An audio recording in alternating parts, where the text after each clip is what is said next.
हाल ही में supreme court के collegium द्वारा दिल्ली हाई कोर्ट के जज के तौर पर एडवोकेट सौरभ कृपाल के नाम की सिफारिश को केंद्र सरकार ने ठुकरा दिया है। सरकार का तर्क है कि सौरभ कृपाल गे हैं और पक्षपाती हो सकते हैं। इसको लेकर सौरभ का बयान भी सामने आया।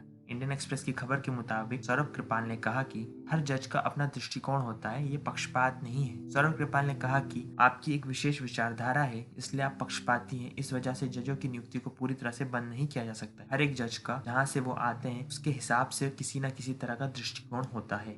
सौरभ कृपाल का जन्म भारत के पूर्व सीजीआई बी.एन. कृपाल और अरुणा कृपाल के घर में हुआ था। उनके दो भाई बहन हैं। कृपाल ने सेंट स्टीफन कॉलेज दिल्ली से फिजिक्स में ग्रेजुएट किया था। के बाद वे लॉ में अंडर ग्रेजुएट डिग्री के लिए ऑक्सफोर्ड यूनिवर्सिटी गए। उन्होंने कैम्ब्रिज यूनिवर्सिटी से भी मास्टर डिग्री हासिल की है और वो 2 दशक से सुप्रीम कोर्ट में प्रैक्टिस करते हुए आ रहे हैं। कृपाल ने अपने 20 साल के साथी निकोलस जर्मन बच्चन के साथ रिलेशनशिप में है। निकोलस एक यूरोपियन है और नई दिल्ली में Swiss federal department of foreign affairs में काम करते हैं। वह एक स्विस ह्यूमन राइट एक्टिविस्ट भी है। इन सभी के बीच केंद्रीय कानून मंत्री किरेन रिजिजू ने यह कहकर एक विवाद खड़ा कर दिया है कि जजेस अपना आधा समय न्याय देने की बजाय यह तय करने में खर्च करते हैं कि किसी जजेस के रूप में अपॉइंट किया जाए और वो इसको कोलिजियम कहते हैं। किरेन रिजिजू ने यह भी कहा कि जजेस को अपॉइंट करने का अधिकार सरकार को होना चाहिए, ना कि कोर्ट को, और उन्होंने कोलिजियम में सरकार के रिप्रेजेंटेटिव को शामिल करने की सलाह दी। तो कोलेजियम सिस्टम क्या है और क्यों सुप्रीम कोर्ट कोलेजियम सिस्टम में किसी और को शामिल नहीं करना चाहता और कोलेजियम सिस्टम को क्यों क्रिटिसाइज किया जा रहा है, आइए जानते हैं इन ब्रीफ में। तो सबसे पहले जान लेते हैं कोलेजियम सिस्टम क्या है।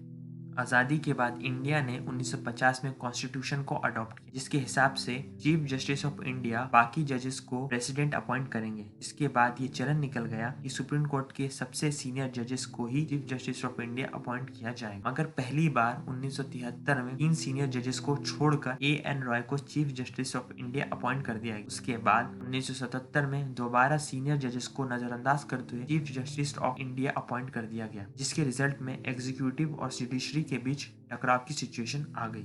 मगर सबसे पहले 1973 में जब सुप्रीम कोर्ट में पिटीशन फाइल की गई, जो SP गुप्ता केस और 5 जजेस केस के नाम से फेमस हुआ, जिसमें सुप्रीम कोर्ट ने 2 बड़े मुद्दों पर डिस्कशन हुआ। जिसमें सुप्रीम कोर्ट से पूछा गया कि यह आर्टिकल 124 में कंसल्टेशन का मतलब कॉन्करेंस होगा, जिसको सुप्रीम कोर्ट ने डिनाई करते हुए कहा कि कंसल्टेशन का मतलब कॉन्करेंस नहीं है। इसका मतलब प्रेसिडेंट के लिए सुप्रीम कोर्ट के फैसले को मानना जरूरी नहीं। और दूसरे मुद्दे पर सुप्रीम कोर्ट ने डिसीजन लिया कि हाई कोर्ट जजेस को किसी दूसरे स्टेट और किसी दूसरे हाई कोर्ट में ट्रांसफर किया जा सकता है। जिसके बाद 1973 में supreme court advocate on record association ने एक पिटीशन फाइल की, जो सेकंड जजेस केसेस के नाम से फेमस हुआ, जिसमें सुप्रीम कोर्ट ने अपने लास्ट वर्डिक्ट को बदलते हुए कंसल्टेशन का मतलब बदलकर कॉन्करेंस करते हुए प्रेसिडेंट के लिए चीफ जस्टिस ऑफ इंडिया के कंसल्टेशन को जरूरी कर दिया, जिसका रिजल्ट में इंडिया में कोलिजियम सिस्टम का जन्म हुआ।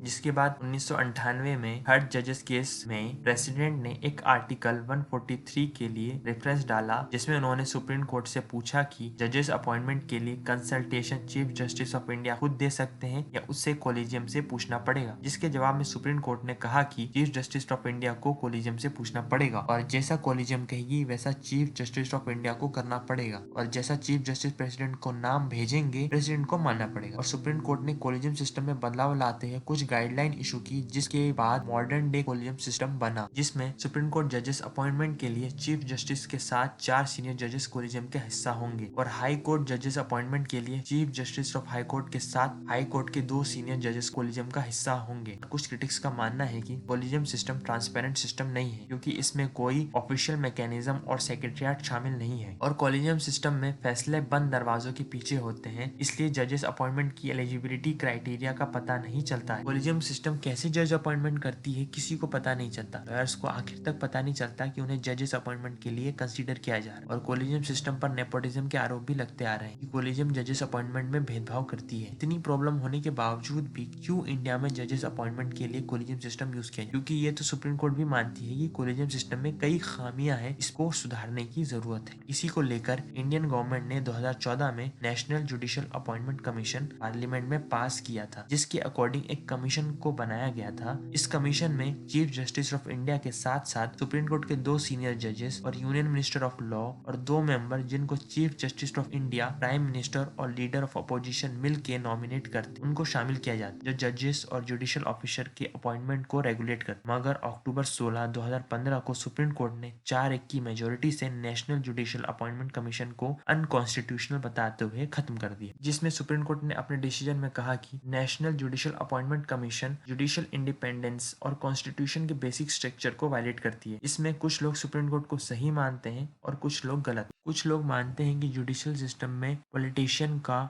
और किसी बाहरी व्यक्ति के दखल होने से जस्टिस सिस्टम पर बुरा असर पड़ सकता है। वो मानते हैं कि गवर्नमेंट का सुप्रीम कोर्ट के अपॉइंटमेंट में इंटरफेरेंस होने से सुप्रीम कोर्ट गवर्नमेंट की पॉलिसी के अगेंस्ट डिसीजन लेने में असर पड़ सकता है, कि अगर वो गवर्नमेंट की पॉलिसीज के अगेंस्ट डिसीजन लेगी तो उनका ट्रांसफर कर दिया जाएगा। मगर कुछ लोग मानते हैं कि सुप्रीम कोर्ट अपनी मनमानी करने पर आ गई है। वो जब चाहे जजेस को अपॉइंट करते हैं और जब चाहे जजेस को ट्रांसफर करते हैं। एक्स हाईकोर्ट जज RS सोढ़ी ने इस मामले में कहा कि सुप्रीम कोर्ट ने कॉन्स्टिट्यूशन को हाईजैक कर लिया है। जब लॉ बनाने का अधिकार पार्लियामेंट के पास है तो सुप्रीम कोर्ट कैसी कोलिजियम सिस्टम को बना सकती। वो मानते हैं कि जजेस अपॉइंटमेंट में ट्रांसपेरेंसी होनी चाहिए, नहीं तो सुप्रीम कोर्ट के मनमाने रवैया डिक्टेटरशिप के बराबर है। मगर कोलिजियम सिस्टम पर सुप्रीम कोर्ट के एक्स जज रोहिंटन फेली नरीमन ने कहा कि कोलिजियम के नामों को रोकना कॉन्स्टिट्यूशन के लिए डेंजरस हो सकता है, और उन्होंने ये भी कहा कि कोर्ट के डिसीजन को मानना सरकार की ड्यूटी है।